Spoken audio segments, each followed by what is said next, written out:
Hello and welcome. This is Vinny Jha with another video. This time it's DC Connect issue number 59. This is the April 2025 solicitations. So I just want to go over what's coming out this coming month in April 2025. And we start things off with a cover, Justice League versus Godzilla versus Kong 2. So this is a follow-up series of the Justice League versus the Kaijus. I did read the first issue of Justice League versus Godzilla, and I did like it. It was very popcorn movie-esque. Not very much depth to it, but it was a lot of cool action. It got a lot of cool scenes. And I did enjoy it. I didn't finish it, though. Did you guys read it? Did you guys like it? Let me know in the comments. But they are doing a follow-up series to that. And it's written by Brian Buccellato, artist by Christian Deuce. Alright, so we're going to be looking at DC Connect number 59.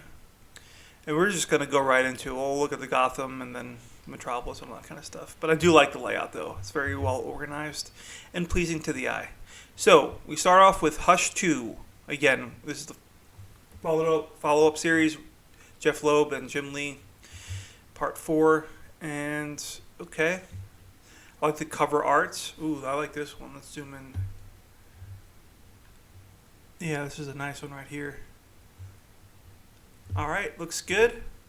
Are you guys still reading this? Are you guys into this? I keep hearing a lot of people say, I have to read it. I have it, I just haven't got a chance to read it yet. But I keep hearing mixed things about it, but I do want to check it out. Alright, so it says, Batman's battle with Hush takes a dark turn with Damian, Robin, and Bane team up. Alright. I gotta check it out. Looks good. Moving on, Justice League returns to legendary Earth. Oh, okay, that's what they're calling. The Godzilla world is legendary Earth. Okay. All right. Ooh, that's cool. A lot of good cover art. That's great. Very cool. All right, so Justice League vs. Godzilla vs. Kong 2, number 1. That's a lot to say. In the aftermath of last year's Justice League vs. Godzilla vs. Kong, Task Force X launches a plan to develop hybrid titans that Amanda Waller can control to guard against future titan attacks on Earth. She never learns, right? Are we tired of Amanda Waller? Like, she does the same thing over and over and over again, and she never learns.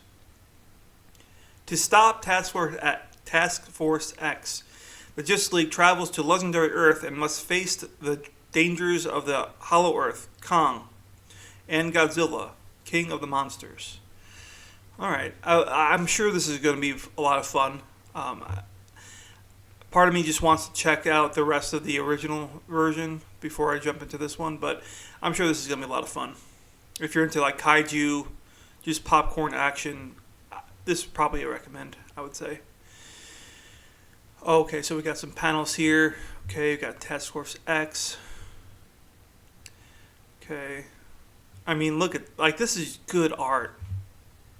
This is good stuff. Alright, so moving on, we enter the Krypto Knights. Alright, this is part of Superman Unlimited number 2 by Dan Slott and Raphael Albuquerque. Issue 1 was part of Free Comic Book Day. So if you missed it, that's where it was at. It says, Superman faces a brave new world. Radical change sweeps the globe, and the ramifications of the Kryptonite asteroid reach a fever pitch. The epicenter of this new Kryptonite power reverberates from the Emerald City. Emerald City? Is Dorothy in this? Emerald City is a nation-state positioned atop of a massive stockpile of this incredible natural resource and ruled with an iron fist by the Kryptonite King and his dreaded Krypto Knights. Can Superman hope to continue his fight for truth, justice, with Kryptonite flooding the streets with danger? Plus, the Daily Planet's expansion continues, and Gorilla City's representative joins the team. Okay. So, this is a brand new Superman title that just released. It looks interesting. It's a new story, a new take, I guess. Well, not really a new take, but it's a new story. And yeah, a bunch of people have kryptonite. The one thing question that I have is, Why can't the other Justice League members put a stop to this? Like Kryptonite doesn't affect them at all. So this should be a pretty easy task for the Justice League. But maybe there's a reason why they're not in it. I don't know. But moving on to Superman number 27. This different Superman title. This is the main Superman title by Joshua Williamson. Art by Eddie Barrows and Abir Ferreira. Nothing can stop Superman's red kryptonite infection. So Lois Lane goes to the people who had infected the Man of Steel in the first place. The Lex Luthor Revenge Squad. Oh. Is that what they call themselves, or is that just what this writer's saying? Dr. Farham and Mr. Graft make a shocking return. Don't miss a key issue for the future of Superman and Lex Luthor. Alright. Now, I've been liking the Superman title so far. It's been good Superman stuff. You know, not every Superman title. I mean, Superman's been around since 1938, right? So it's almost like 80 years. Not every title of Superman is going to be like culture shifting or groundbreaking. Some of them are just good, and this one is one of those. It's just a good Superman title. All right, moving on. Wonder Woman number 22 by Tom King and Caitlin Yarsky. As the stage is set for our next tale, Diana tells their daughter the story of one of their greatest adventures together. The maniacal mouse man debuts looking to prove himself against the Amazonian princess and severely underestimates how powerful she and her allies truly are. Could this humiliating defeat have repercussions for Diana in the future? Again, Tom King, if you watched my other video, you know how I feel about Tom King. I think he has a lot of like mommy issues. And I know he was like he fought in the war and stuff, but he's got a lot of like women issues. And this is just another example of how he just wants to be dominated. It's like a weird thing, man. I feel uncomfortable reading any of his stuff. All right, so moving on. Tom King is writing this other title called Trinity, Daughter of Wonder Woman, number 1. It says, backed by popular demand and now with her own miniseries, Trinity. It all begins when her daughter of Wonder Woman embarks on the most dangerous adventure yet, to enter the timeline and find her father. As the young hero knows, messing with the timeline has its consequences. But that doesn't mean she's learned her lesson the first time. Things are about to get rough, and the Super Sons have gone to the dogs. Okay? Prepare for the crisis of infinite corgis. Okay. That took a turn. I didn't think it was going to go there, but all right. So if you're interested in this, issue 1's coming out. Again, it looks like June 11th. Check that out. Oh, we got some preview pages here. Okay, the art looks kind of like anime inspired, doesn't it? Or is that just me? But like the eyes and okay. All right, so moving on. It says Bane comes to wreck Arc M. So this is Absolute Batman number 9 by Scott Snyder, art by Nick Dracota. Now, Nick Dracota should have been the artist on all of these issues. He's really good. I don't know what his schedule looks like, but he's not been the artist. He's been like the artist on every other issue or something like that. And I think the book suffered because of it. But I don't know, you guys still keeping up with Absolute Batman? Right. It says, the latest development in saving the derelict and despondent of our society is a facility known as Arc M, a fully operational institution that has played a rather sizable part, on purpose or not, in the creation of evil. And it's active. So when Bruce tries to infiltrate it and distill its secrets, a new villain from Gotham City arrives to deal with the problem. An old adversary of Alfred's, a man known only as Bane. So this has gotten a lot of play because of how tiny his head is. I don't know why. I don't know why his head's so tiny. But Bane makes his debut in the Absolute Universe. Are you guys still reading Absolute Batman? I am. I'm still reading it. Mr. Freeze arc is going on right now, but it's still pretty good. It's not groundbreaking, but it's still good. The second arc of Absolute Superman begins here. Absolute Superman number 8 by Jason Aaron. The next big arc of this red-hot series begins here, as Superman finds himself caught between the opposing forces of the nefarious Lazarus Corp and the mysterious Omega Man. But Kal-El just wants to be left alone in the only place on this planet where he ever felt safe, a place called Smallville. Alright, so this I dropped. I just couldn't take anymore. I mean, Jason Aaron, again, if you listen to my last video, you know my feeling about Jason Aaron. He's just like riddled with guilt, and every character, male character that he writes is just a depressed guy. Like, I've been reading the Teenage Mutant Ninja Turtles that he's writing, and it's so depressing. It's like there's no fun. Comic books are supposed to be fun. Jason, are you listening? Please, just have fun with this. Like, dude, you don't have to put all your stuff in it. Just, it's Superman, man. Just have fun. It's okay. Like, alright. Moving on to, this is Absolute Wonder Woman. Can Diana escape the maze? Alright, again, this is written by Kelly Thompson. The temptation of everything Diana has ever wanted lies just inside, but also untold horrors and no known escape. Diana has entered the maze, and nothing will ever be the same again.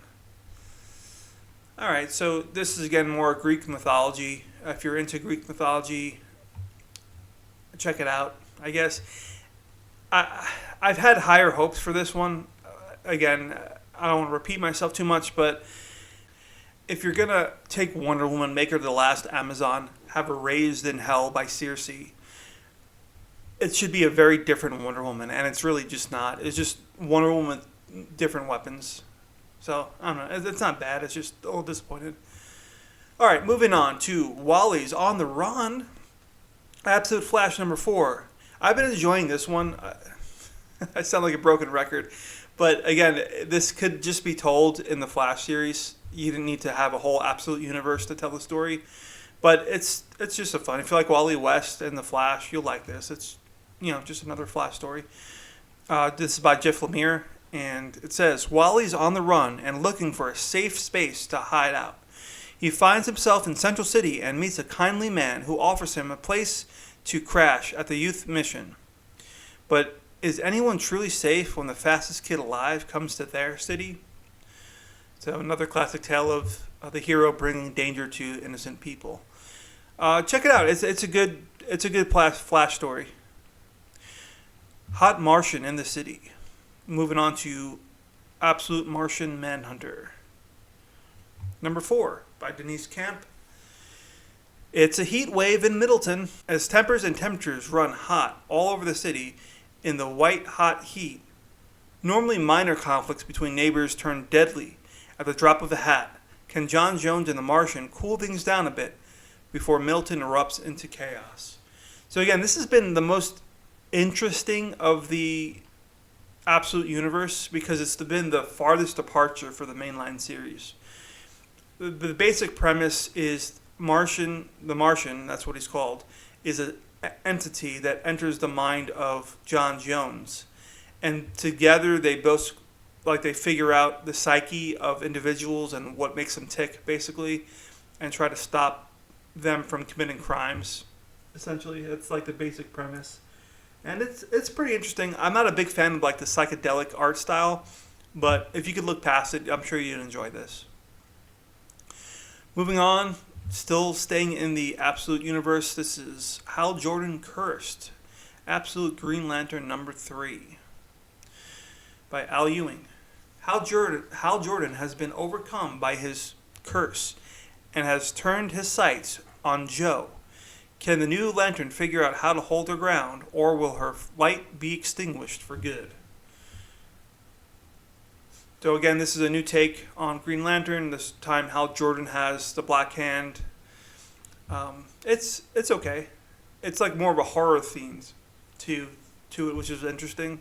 That was probably the most interesting aspect of it, is like the horror aspect of it. Other than that, it's just Green Lanterns figuring out their powers for the first time again. It's not bad. It's pretty good. If you like Green Lantern, check this out. But we're going to be moving on to Supergirl number 2. All right, this is by Sophie Campbell. Discover Lesla's transformation from an awkward nerd in Kandor to a bombshell super babe. Hold on, let me get it. Let me reread this. Supergirl number 2 by Sophia Campbell. Discover Leska's transformation from the awkward nerd in Kandor to a bombshell babe. Super babe. Who knows Supergirl's quest for good could inspire such evil? Back in Midville, our hero faces a gigantic problem with kryptonite-like powers. Titano, the super ape, is here to take over the idyllic town. To defeat him, Supergirl will have to rely on an unexpected new ally from Metropolis, Lana Luthor. The House of L and Luthor join for good in the action-packed second issue. Yeah, this is more of like New Girl on the Block, catty, fighting. I'm Supergirl. No, I'm Supergirl. Boring small talk, Titano, super ape. See, this is how she put this on the cover. Is this the cover? So she tells you what's in this comic. Boring small talk. There's a giant ape in the background, but it's about this cat fight between two Supergirls. Are you interested in this? Is this what Supergirl is? So I'm not a fan of Supergirl because this is what I think of her. Because this is how she's been depicted. Like, is there any good Supergirl stories that doesn't involve like cat fights and just like, no, I'm Supergirl? I don't know. But we'll move on. Detective Comics 1098. Again by Tom Taylor. Batman and the Penguin have found themselves unlikely allies on a mission that has taken them out of Gotham and into the entirely unexpected new location. But even with their powers combined, will they be able to unravel the sinister schemes of a literally bloodthirsty immortality cult? Like vampires? You could just say vampires, I guess. Okay, so Batman and Penguin fight vampires. Interesting. What is the Penguin? I'm sorry, I gotta go back. What is the Penguin contributing exactly? Guess we'll find out in Detective Comics 1098. Alright, so moving on to Justice League Unlimited number 8, the epic crossover finale. This is We Are Yesterday, part 6 of 6. And it says, the Justice League Unlimited stands alone as a wave of criminal mayhem crashes on the shores of their Watchtower base. But all hope is not lost yet. Last minute Mayday may just be enough to stem the tide, but for how long? Plus, the fate of Gorilla Grodd and a significant step toward the next major DCU event in the grand finale of We Are Yesterday, a special crossover with Batman and Superman's World Finest. Alright, so I like this cover. I like how they're bringing in a lot of these like classic Wonder Woman. There's Abin Sur. Got Batman Beyond in there. This is Batman Year 1 from like the New 52. Look, I think, right? But yeah, looks cool. I don't know that I've read any of these, but I'll have to check it out. I'm interested in it. Justice League: The Atom Project number 6, written by Ryan Parrott and John Ridley, art by Mark Perkins. In this pulse-pounding finale to The Atom Project, as the fate of the future for metahuman power in the DCU hangs in the balance, as our heroes stand shoulder to shoulder with the U.S. military against the common enemy of Inferno, new allies are forged in the most unlikely places. Plus, Dr. Ray Palmer's greatest scientific breakthrough leads to his existential crisis for everyone on the planet Earth, and a fork in the road for the Justice League Unlimited. Do not miss this epic conclusion to one of the most pivotal stories of the year. I dropped the series. It wasn't bad. It was just, I don't know, I'm reading a lot, and this just didn't hold my interest. It was too much tied into the Absolute Power big event that they did in the last year, I guess. And I don't know, it just didn't hold my interest. But if you like the Atom people, the Addams family, You probably like this. It does, like, it's good writing. It was interesting. Good characters. I just couldn't hold my interest long enough, I guess. But moving on to new history of the DCU. I don't like that. Learn the definitive history of the DC Universe. This is written by Mark Waid. In celebration of 90 years of DC, superfan and writer Mark Waid turns back the time to every beginning of the DC Universe in a 4-issue miniseries, drawn by some of DC's greatest artists and told by the newest chronicler of time, Barry Allen. The Flash. In our debut issue, Barry takes us from the very birth of the DC Universe to the rise of the Justice Society. The golden age of heroes begins here. Alright, I'm a little confused. Is it just recording actual DC history, or is it retconning DC history? I mean, it says new history, so I'm assuming that they're changing stuff. I don't know. I hope that it's not a retcon. I hope that it kind of just goes and kind of just summarizes like classic Superman stories. I don't know. I'll have to check it out. $7 or 48 pages. All right. So these new covers. I like. I like this cover. This is definitely a Silver Age. Kind of reminds me of a Silver Age cover. All right. I'll check it out. All right, so we're moving on to Aquaman, number 6, written by Jeremy Adams. Now, I've been really liking this. I've been liking pretty much everything Jeremy Adams have been writing so far. It's been really entertaining. If you like Aquaman, definitely check this out. It says, can the power of the Lassa, the Trident Saber, be enough to unite Aquaman and his people? It better be, because if King Arthur is to have a prayer of seeing Atlantis again, he's going to need to hurry. The mystery of the pearl deepens, the power of the dark tide grows, and a major step on the path of the next big DCU event is taken in this epic chapter of the Dark Tide saga. So again, I've been enjoying this. It's been entertaining, good action, good art, good story, all around. Highly recommend Aquaman. Alright, so we're moving on to The New Gods, number 7 by Ram V and Evan Cagle. It says, New Genesis has fallen, and the new gods have found themselves without a home. Their fates have sent them to Earth, a planet with its own inhabitants, protectors, and immortals. Will these gods without a world be welcomed to Earth as refugees, or rejected as invaders? So I've been liking New Gods as well. Now, Ram V gets a little off sometimes when he gets into his own philosophies and stuff, but overall, really solid story. I like the New Gods. It's a cool concept. So, I mean, I would highly recommend this too. Check this out. This has been a fun ride and best depiction in a long time, in my opinion, of New Gods. So, good job, Bremby. All right, so moving on to Superboy returns with creators Mark Waid and Skylar Patridge. Okay, Superboy. It's Action Comics 1087. Witness Mark Waid's triumphant return to the title alongside rising star artist Skylar Patridge, as they take Clark Kent back to his early years as Kent on Kent Farms. This can't-miss story, with ties to the present, takes the Boy of Steel to unexpected heights as he figures out what being a hero truly means. First stop, Metropolis' Expo of tomorrow. Will Clark Kent be able to blend into the crowd, or is Superboy about to make his public debut? Alright, so this is going back in the past. So Superboy, if I remember right, was originally like part of the what was that group of kids called? I don't know. Comment section. You can comment below. But like he was in the future, wasn't he?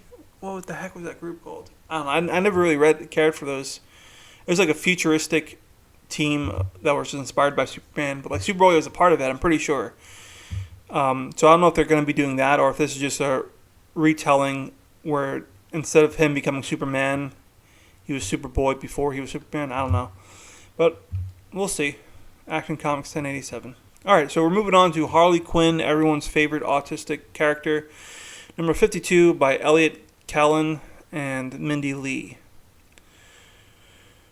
When a crappy and kinda hot Athena Klang Okay, hold on. When a crappy and kinda hot Athena Klang attempts to drive me and Mrs. Gilmadati out of our minds by installing a phone charging station, aka a hipster loitering magnet, right outside of our home, we take things straight to court. But as we try to plead our very endearing and straightforward case, we're derailed by an avalanche of differing opinions as the cadre of concerned citizens make their numerous differing opinions known. So are you excited about hearing a bunch of different opinions about this? Who's reading this? How is it on 52? This is issue 50. There's been 52. This is a whole year. Oh, no. More than that. I think 52 weeks. This comes out every month. Is anybody reading this? Are you interested in this story? Is this exciting to you? Look at this. This is an abomination. Oh, my God. All right. Moving on to Poison Ivy number 34 by G. Willow Wilson. The GCPD depends on Marshview with its sights set on everything Palma Isley has built over the last year. With her freedom shattered, her trust betrayed, and her home under assault, just how far is Poison Ivy willing to go in order to protect what's hers? Is Poison Ivy like an Omega villain or something? I feel like they're setting her up to be like some kind of Omega, like Swamp Thing. Is she like the new Swamp Thing? I don't know. Catwoman number 77 by Turin Gronbeck. Alright, we have the explosive final arc of Catwoman's international adventure begins here.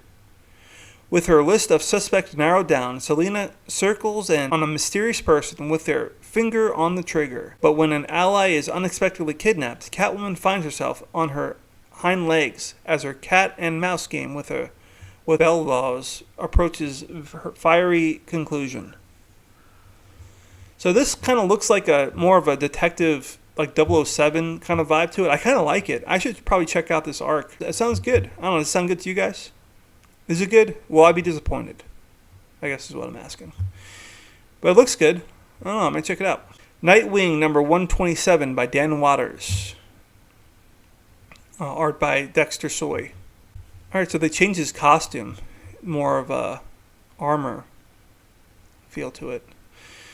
When the former Titan's tower is taken over by something monstrous, Nightwing is forced to partner with his enemies at Spheric Solutions to save those trapped inside. But what is this terrible thing that has come to Bloodhaven, and why does it seem to be after Nightwing himself?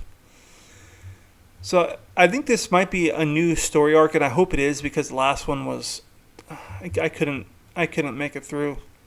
And I love Nightwing, but like the whole idea of like he's like the spokesperson for like Antifa, like stupid. Anyway, moving on. The Flash number 22, Bad Moon Rising Part 3 by Simon Spurrier. With Eclipso taking a new evolved form as a fire elemental, and the rogues blitzkrieg across the moon, claiming more and more of Flash's copies, Wally West has to split himself even further, but there is dissension among the temp Flashes. Alright. So, I don't know if you're familiar with Naruto, but basically he pulls a Naruto and makes a bunch of copies of himself. But I guess they all have different, like anonymity, like they're all different, like they can turn on each other. Alright. Interesting. Alright, so moving on to Green Arrow number 25 by Chris Corden and art by Montos. Oh, thank you, Montos, for having a name that's easy for me to pronounce. Oliver Queen has mentored many a hero, but he also once unknowingly mentored a villain, Herb Vanny. Herb Vanny, the crime lord impersonating a socialite who took Ollie's training and became the Crimson Archer. Now, as Oliver tries to build a fairer Star City for everyone in the wake of the freshwater killings, the Crimson Archer reappears with their own plans. The Crimson Archer. Herb's at it again. Alright, moving on to Green Lantern number 24 by Jeremy Adams. Again, highly recommend. While Kyle's team finds himself pulled into a desolate part of the universe, a lost ally's attempt to reveal itself will shock you. Meanwhile, Starbreaker Corps amasses its forces as the last piece of its plan come into being and threaten the universe. But what does this mean for Hal Jordan and Carol Ferris? Love will be tested like never before in the latest installment of the Fractured Spectrum saga. Now this has been pretty interesting. I've liked the Fractured Spectrum saga so far. The basic plot is there's the power batteries. They have to rebuild the power batteries, but there's the fractured spectrum that has emerged from that, and they're trying to build their own power battery, and it could destroy the whole spectrum as they know it. So anyway, it's pretty interesting. I like when they take old concepts and they make them feel brand new, and that's what Jeremy Adams has done. It's really entertaining. If you like Green Lantern, definitely check this out. Highly recommend. All right, moving on to Green Lantern Corps number 5, again by Jeremy Adams and Morgan Hampton. The OA station crew and the field team converge as Simon Baz and Teen Lantern Kelly Quintella meet up with Guy Gardner and his new partner, Lantern Narf, as they all race to escape the crooks of Necropia in one piece. All this plus Space Cabbie. I like Space Cabbie. Alright, yeah, it's a tie-in series to the Green Lantern story. So if you like that, you'll like this. Check it out. And the thing with this, I thought Guy Gardner was going to be the lead of this series. And I guess he kind of is, but it's a lot more of the other characters. It's not just Guy Gardner. But it's good. Check it out. Alright, moving on to All-Star writer Ryan North. Crash lands Krypto on Earth. I like that. Krypto, the Last Dog of Krypton, number 1, by Ryan North and Mike Norton. There will come a day when Krypto stands beside Superman, helping him fight off monsters, aliens, and supervillains. A day when this dog will save his adopted world thanks to the incredible powers granted him by Earth's strange yellow sun. But he's not there yet. Today, Krypto is a normal puppy on Krypton, spending each happy, snoozy, endless day alongside his family, Jor-El, Laura, and baby Kal-El. But when a rocket test goes wrong, Krypto finds himself lost in space, and soon crash landing all alone on a strange and alien world called Earth. Alright, so I guess Krypto landed on Earth before Kal-El in this story. Cool.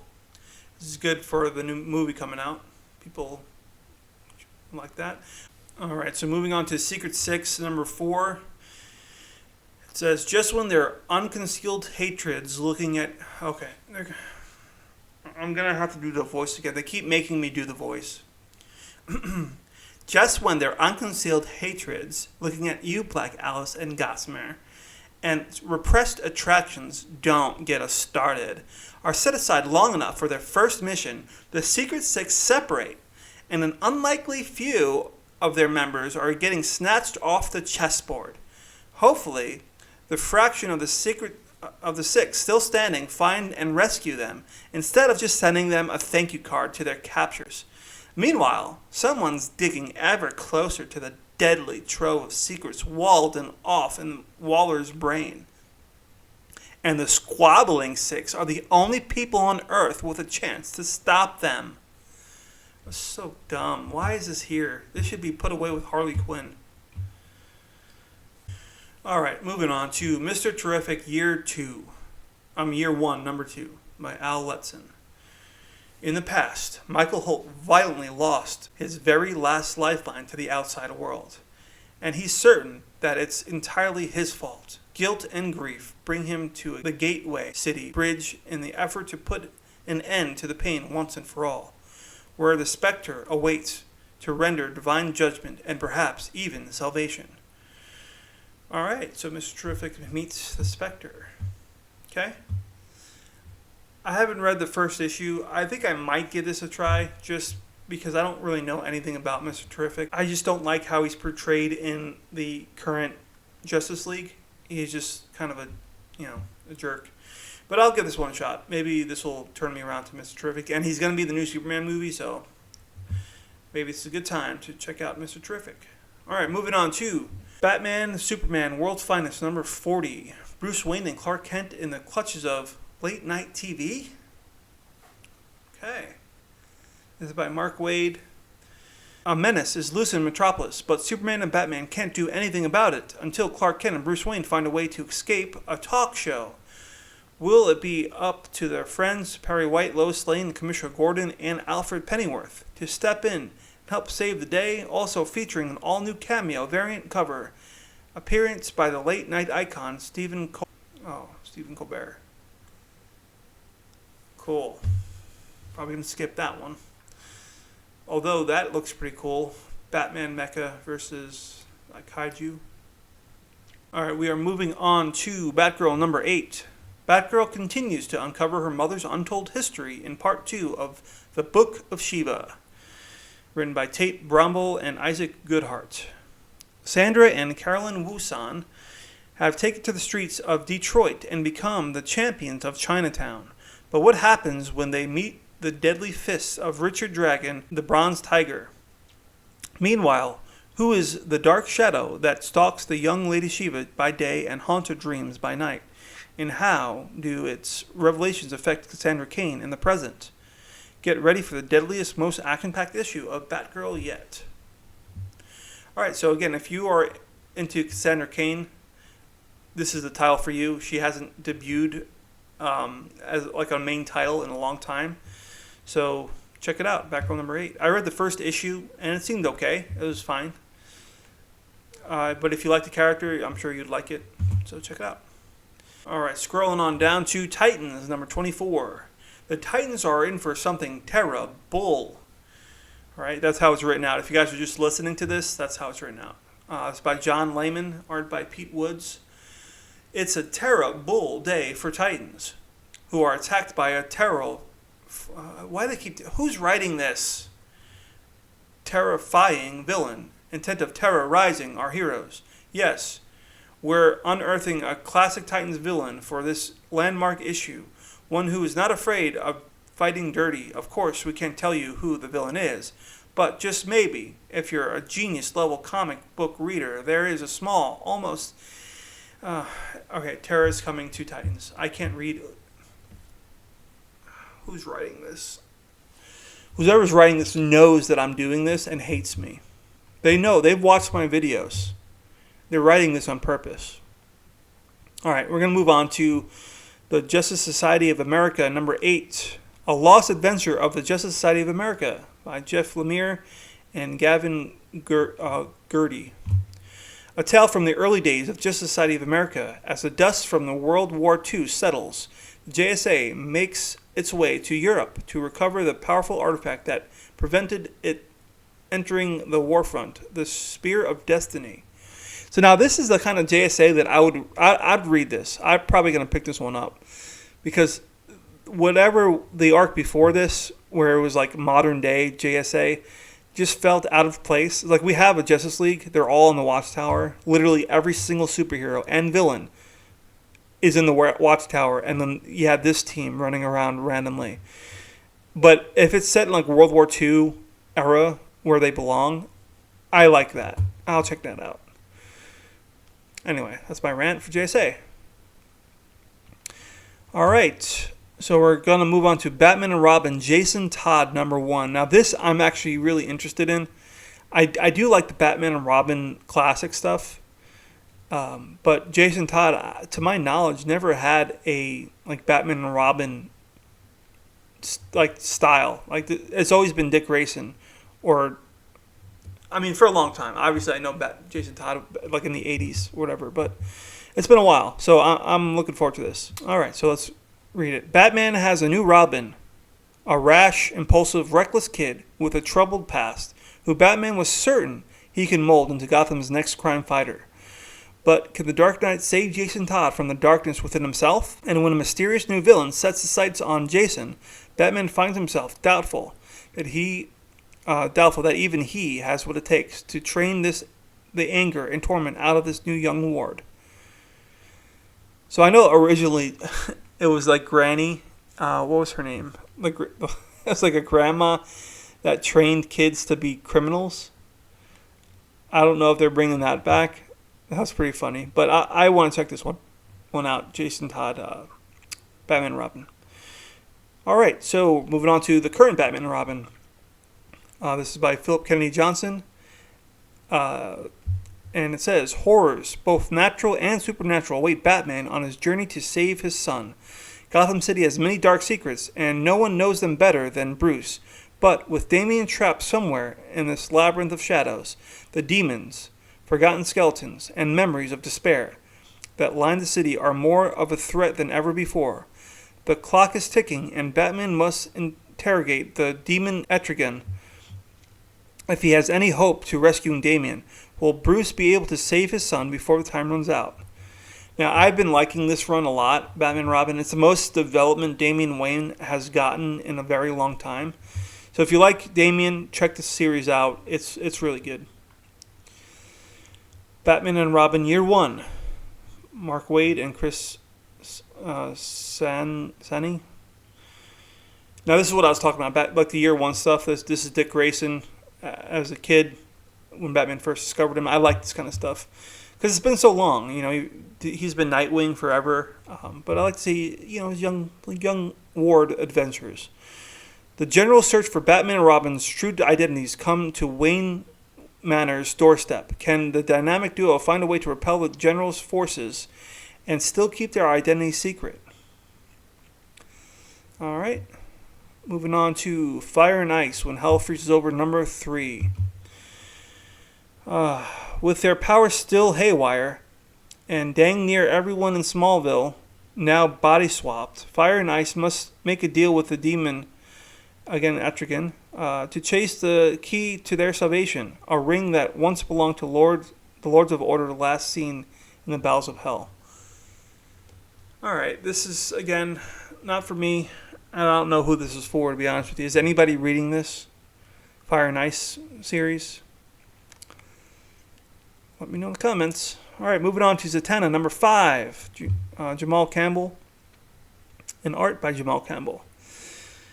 It says, the trap is sprung. All the cards are drawn. The guillotine descends as a tragic tale of loss and demise is told. Zatana has one chance to discover the secrets of the cursed sword, regain control over the narrative, and save herself. If not, when the story concludes, so does her life. This has been like an interesting story. I read like the first 3 issues and then I dropped it. It is very much like the magical realm of the DCU, which is interesting. Like if you like Dr. Fate stuff, you probably like this. It has a lot of lore of Zatana. So if you like the character, you probably love this series. It's certainly not bad. It didn't hold my interest. I'm not into that side of the DCU too much. But yeah, so check it out. Zatana number 5. And there's good art in it too. Okay, moving on to Birds of Prey number 22 by Kelly Thompson. The birds investigate the disappearance of one of their own, hoping it will lead them to their missing comrade and the truth about the mysterious villains attacking from the shadows. Meanwhile, the Shadow Army makes another big move, with Oracle on the explosive receiving end. If you like Birds of Prey, I guess check it out. I don't have much to say about it. I haven't read Birds of Prey since like New 52. But yeah, so Batman Dark Patterns number 7 by Dan Waters. When a dead body is found burned to a crisp in the heart of one of Gotham's oldest neighborhoods, the Rookery, the Dark Knight detective finds himself enmeshed in a twisting murder mystery dating back to the early days of the Red Hood gang. Okay, so Dark Patterns seems to be going back to Batman as a detective. It's very detective-oriented. If you like that, check it out. Alright, then we got the Spotlight, DC Pride, all Pride characters here. What was this? Like a whole book of it? Special. Okay. This is a lot to read. If you're interested, it comes out on the 4th. Okay. All right, moving on to Brother versus Brother. Resurrection Man. Quantum Karma, number 3, by Ram V. All right. Born to die and repeat, Resurrection Man finds himself lost in an endless cycle of violence with his brother, Vandal Savage. Can he escape it and break the cycle in the name of love? Or is he doomed to repeat the same mistakes over and over? I didn't know Ram V was writing this. This kind of looks interesting. Should I pick this up? I don't know. Are you guys reading Resurrection Man? This looks good to me. All right, moving on to Green Lantern Dark, number 5, by Tate Bromble. With terrors lurking around every corner, the Green Lantern and her band of misfits fend off the dark with campfire stories, their tragic pasts and deeply held secrets revealed as they cut a blazing path through New England, freeing town after town from the evil sorceress Demena's iron grip. Did I miss this entire series? I don't remember this at all. What is this? Green Lantern Dark? New England? Huh. I don't know what that is at all. Alright, moving on to DC vs. Vampires. World War V number 10. This is again Elseworld stuff. Oh, Elseworld. Okay, I didn't see that logo there.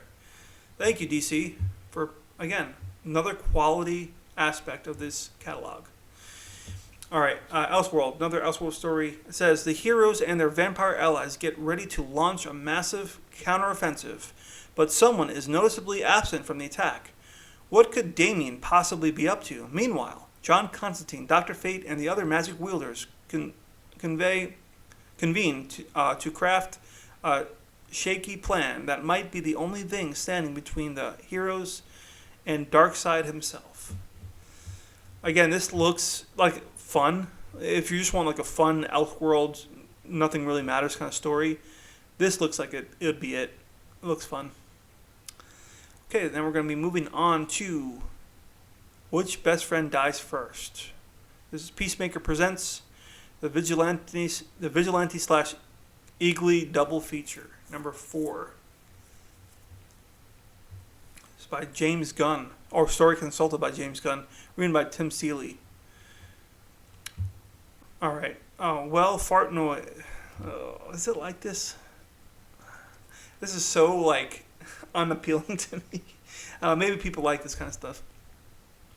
So, I never read Peacemaker, but I'm assuming he's like, you know, reminds me of like a stupid kind of mercenary. It's like, well, Peacemaker tried to be all tough in front of the pretty ladies and got himself impaled and maybe dying. What a freaking idiot! Luckily, his best friend and mentor, the magnificent and majestic Eagly, can back up his buddy, which of course leads to victory. Yeah! The good guys, we could call them good guys, win in the end. Oh wait, there's a traitor in their midst. Not good. None of this appeals to me at all. Like, this is just, I don't know. Do you guys like this? Sandwich. Why does it say sandwich on here? Alright, I'm just going to move on.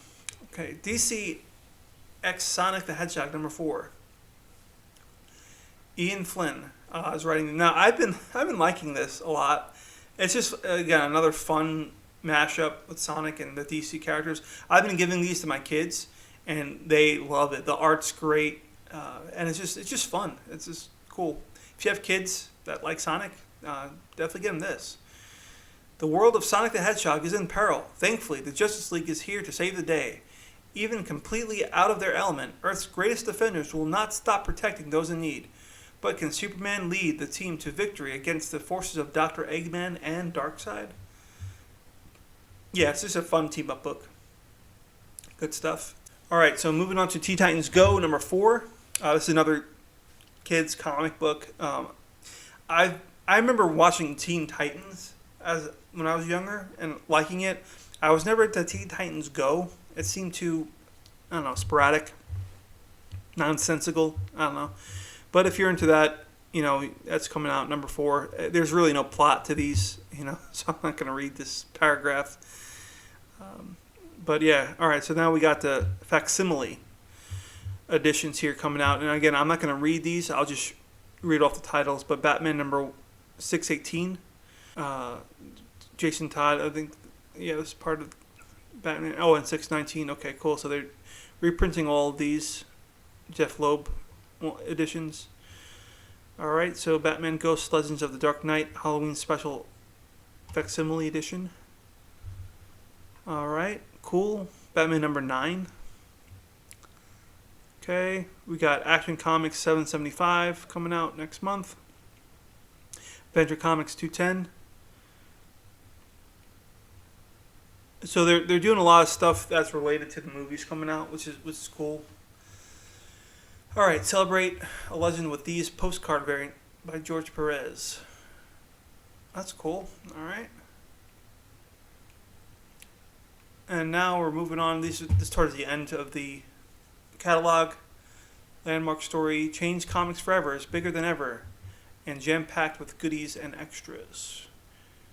The Death of Superman Absolute Edition. Now, this is something I'm probably going to get. I'm a sucker when it comes to Superman, and yeah, this kind of just speaks to me personally. I'm going to pick this one up. But yeah, so it's Superman, the Absolute Edition. Death of Superman, Absolute Edition.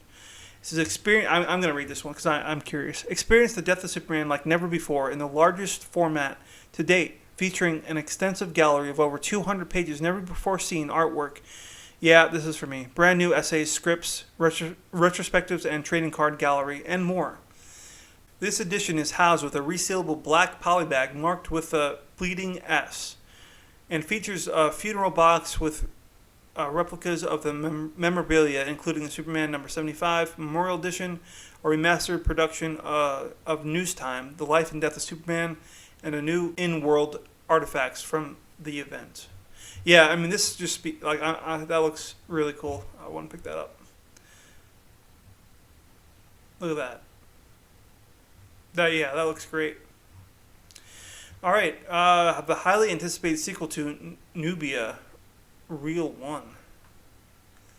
So according to this is highly anticipated. Comment below if you're one of them. Too real. Nubia, too real. After a turbulent school year, Nubia is both thrilled and anxious as she embarks on a transformative summer of training with the Amazons on Themyscira. Amid the mounting pressure of expectations, she grapples with feelings like an outsider, letting the weight of her self-doubt strain. This is a coming of age. Not for me. Are you? Yeah. But this says it's coming out in. I don't know that. All right, that confuses me. All right, new edition of the Teen Titans Robin Connecting Cover Edition. Oh, okay. So these are just.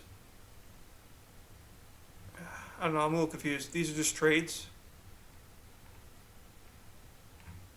Okay, so these are just trades. Okay, yeah. Batman Volume 1, Absolute Batman Volume 1, Absolute Superman, Absolute Wonder Woman. All right. Yeah, we're coming to the end of this. A new era of Justice League starts here. Justice League Unlimited Volume 1. New Gods. So everything we've been kind of going over, they're coming out with the Volume 1 editions. And these are collected editions, more collected editions. I've been liking these, like these DC Finest. I have the Superman one. I don't have too many other ones yet, but these are something I would like to collect. Justice League of America, The Return, just classic comic book stories,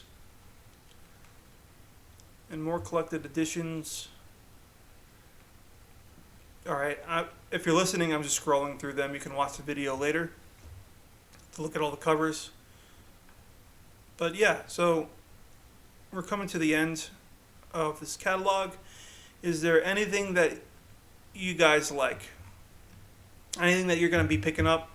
Like I said, if you want recommendations, I would definitely recommend the Green Lantern stories. They're really good. Aquaman's really good. Batman and Robin also is really good. Superman, I'm enjoying. New Gods is also really good. But yeah, I mean, there's a lot of good stuff coming out. Now, everything isn't great. There's obviously, you still have your Harley Quinns, and you still have your Secret Sixes. But things overall have gotten a lot better. So yeah, check it out. The Absolute books are all pretty good, like Absolute Flash and Absolute Martian Manhunter. They're all good stories. So yeah, check it out. However, if you guys are into more of the indie scene, I want to direct you to this comic book I've been working on. It's called Arbiter. You can be found on fundmycomic.com/arbiter. It is a superhero, supernatural story in which the main character has to close cracks and portals in our reality to prevent other monsters and demons from coming into our reality. It is $5 for a digital copy, $8 for a physical copy, and now, yeah, if you like what you see, I got my artwork here. Definitely back the campaign at, again, fundmycomic.com/arbiter, and let's get this thing going. All right, guys, thank you so much for watching the video, and I hope you guys have a great rest of your day.